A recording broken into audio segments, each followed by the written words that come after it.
ಕ್ಷೇತ್ರದಲ್ಲಿ ಗುರುತಿಸ್ಬಿಟ್ಟು ಇವರಿಗೆ ಮಾನ್ಯ ರಾಜ್ಯಪಾಲರು ಈ ಹಾನರಸ್ ಕಾಜಾ ಪ್ರಶಸ್ತಿಯನ್ನು ನೀಡಿದ್ದಾರೆ. ಇವರು ಉನ್ನತವಾದ IPS ಅಧಿಕಾರಿಗಳು. ಹಿಂದೆ 1990 ಸಮಯದಲ್ಲಿ ಅರಣ್ಯಗಳ ಹಾವಳಿ ಇತ್ತು. ಆ ಸಮಯದಲ್ಲಿ ತಮ್ಮ ಅವಿರತ ಶ್ರಮದಿಂದಾಗಿ ಅವರು ದೊಡ್ಡ ಕೆಲಸವನ್ನು ಮಾಡಿದ್ದಾರೆ. ನಿವೃತ್ತಿಯ ನಂತರ ಅಂತೂ ದೊಡ್ಡ ಪ್ರಮಾಣದಲ್ಲಿ ಸಮಾಜ ಸೇವೆ ಮಾಡ್ತಾ ಇದ್ದಾರೆ. ಈ 3 ಮಹನೀಯರು ಈ ವರ್ಷದ ಹಾನರಸ್ ಕಾಜಾ ಪ್ರಶಸ್ತಿಗೆ ಭಾಜನರಾಗಿದ್ದಾರೆ. ಇದರ ಜೊತೆಗೆ ಈ ವರ್ಷನೂ ಮಾತ್ರ 123 ಜನ ವಿದ್ಯಾರ್ಥಿಗಳಿಗೆ ಡಾಕ್ಟರೇಟ್ ಪ್ರಶಸ್ತಿಯನ್ನು ವಿದ್ಯಾರ್ಥಿಗಳು ಪಡಿತಾ ಇದ್ದಾರೆ. ಈ 123 ವಿದ್ಯಾರ್ಥಿಗಳು ಡಾಕ್ಟರೇಟ್ ಪ್ರಶಸ್ತಿಯನ್ನು, 5,909 ವಿದ್ಯಾರ್ಥಿಗಳು ಸ್ನಾತಕೋತ್ತರ ಪದವಿಯನ್ನು, 38,512 ವಿದ್ಯಾರ್ಥಿಗಳು ಸ್ನಾತಕ ಪದವಿಯನ್ನು, 11 ಬಂಗಾರದ ಪದವಿಗಳು ಮತ್ತು 132 ರ್ಯಾಂಕ್ಗಳನ್ನು ಕೂಡ ಈ ಸಮಯದಲ್ಲಿ ನಾವು ವಿತರಣೆ ಮಾಡಲಾಗುತ್ತೆ. ಇದು ತಮ್ಮ ಮುಂದೆ ಹಂಚಲಿಕ್ಕೆ ಪ್ರಿನ್ಸಿಪಲ್ಗೆ ಸಂತೋಷ ಪಡ್ತಾರೆ. ಇದರಲ್ಲಿ ಅತ್ಯಂತ ಪ್ರಮುಖವಾಗಿ ನಾವು ಇನ್ನೊಂದು ವಿಷಯ ಹಂಚ್ಕೊಳ್ಳೋದು, ಈಗ ಈ ಕಾರ್ಯಕ್ರಮಕ್ಕೆ ಬರ್ತಾ ಇರ್ತಕ್ಕಂಥ ವಿಜ್ಞಾನಿಗಳಂತೂ ನಮ್ಮ ಮುಖ್ಯ ಅತಿಥಿಗಳಾಗಿ ಬರ್ತಾ ಇದ್ದಾರೆ.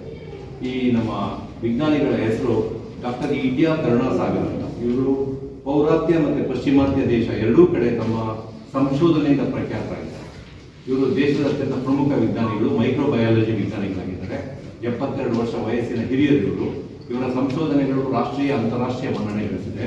ಅವರದ್ದು 12,500ಕ್ಕೂ ಹೆಚ್ಚು ಬಾರಿ ಅವರ ಸಂಶೋಧನೆಗಳನ್ನ ಪದೇ ಪ್ರಪಂಚಾದ್ಯಂತ ವಿಜ್ಞಾನಿಗಳು ಮುಟ್ಟಿದ್ದಾರೆ. ವಿಶೇಷ ಅವರಿಗೆ ರಾಷ್ಟ್ರೀಯ ಮತ್ತು ಅಂತಾರಾಷ್ಟ್ರೀಯ ಪೇಟೆಂಟ್ ಸಿಕ್ಕಿದೆ.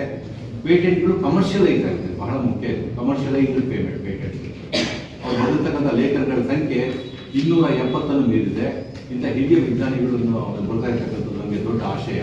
ಇವರು ಕರೆಸೋ ಹಿಂದೆ ನಮ್ಮೊಂದು ಆಶಯ ಇತ್ತು, ರಾಣಿ ಚೆನ್ನಮ್ಮ ವಿಶ್ವವಿದ್ಯಾಲಯಕ್ಕೆ ಮೈಕ್ರೋಬಯಾಲಜಿ ಡಿಪಾರ್ಟ್ಮೆಂಟ್ ಹೋಗ್ಬೇಕು, ರಾಷ್ಟ್ರದ ಮತ್ತು ಅಂತಾರಾಷ್ಟ್ರೀಯ ಮಟ್ಟದ ವಿಜ್ಞಾನಿಗಳನ್ನ ನಮ್ಮ ಪ್ಯಾನಲಲ್ಲಿ ಹಾಕೋಬೇಕು ಅಂತ ನಾವು ಬಹಳ ಆಸೆ ಪಡ್ತಾ ಇದ್ವಿ. ಹಾಗಾಗಿ ನಾವು ಈ ಒಂದು ಸಂದೇಶವನ್ನು ನಾವು ಮಾನ್ಯ ರಾಜ್ಯಪಾಲರಿಗೆ ಕಳಿಸ್ಕೊಟ್ಟಾಗ ಮಾಡಿ ಒಳ್ಳೇದಾಗಲಿ. ಆ ಭಾಗಕ್ಕೂ ಕೂಡ ಮೈಕ್ರೋಬಯಾಲಜಿ ಇಲ್ಲ. ಇದು actually it's A demanding science. ವಿದ್ಯಾರ್ಥಿಗಳಿಗೆ ಹೊಸ ಕುಲ ಹೋಗ್ಬೇಕಾದ್ರೆ ಇಂಥವುಗಳ ಕಡೆ ನಾವು ಸಾಗಬೇಕಾಗಿದೆ. ಶಿಕ್ಷಣ ಹೊಸ ಪ್ರಕಾರಗಳು ಪಡೆಯುವ ರೀತಿಯಲ್ಲಿ ನಮ್ಮ ಇಂಡಿಯಾ ಕರುಣಾಸಾಗರ್ ಅವರು ಆಗಮಿಸ್ತಾ ಇರತಕ್ಕಂಥದ್ದು ನಮ್ಮೆಲ್ಲರಿಗೂ ಶಕ್ತಿ ಅಂತಕ್ಕಂಥ ವಿಷಯವನ್ನು ಹಂಚಿಕೊಳ್ತೇವೆ.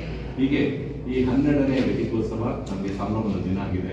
ರಾಣಿ ಚೆನ್ನಮ್ಮ ವಿಶ್ವವಿದ್ಯಾಲಯದ ಜೊತೆ ತಾವೆಲ್ಲ ಯಾವತ್ತೂ ಕೂಡ ನಾವು ನಿಂತ್ಕೊಂಡಿದ್ದೀರಾ, ವಿಶ್ವವಿದ್ಯಾಲಯ ಬೆಳೆಸಿದ್ದೀರಾ. ಬಹಳ ಮುಖ್ಯವಾಗಿರ್ತಕ್ಕಂಥದ್ದು ತಾವು ನಮಗೆ ಕೊಟ್ಟಿರ್ತಕ್ಕಂಥ ಸಹಕಾರ.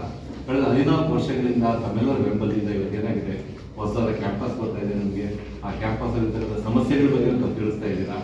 ನಮ್ಮ ವಿಶ್ವವಿದ್ಯಾಲಯದ ಹಣವನ್ನು ಕೊಟ್ಬಿಟ್ಟು ಈಗಾಗಲೇ ಕಟ್ಟಡಗಳು ಬಂದಿದೆ. PM ಉಷಾದ 100 ಕೋಟಿ ರೂಪಾಯಿ ಕಾರ್ಯ ಕೂಡ ಆರಂಭ ಆಗ್ತಾ ಇದೆ.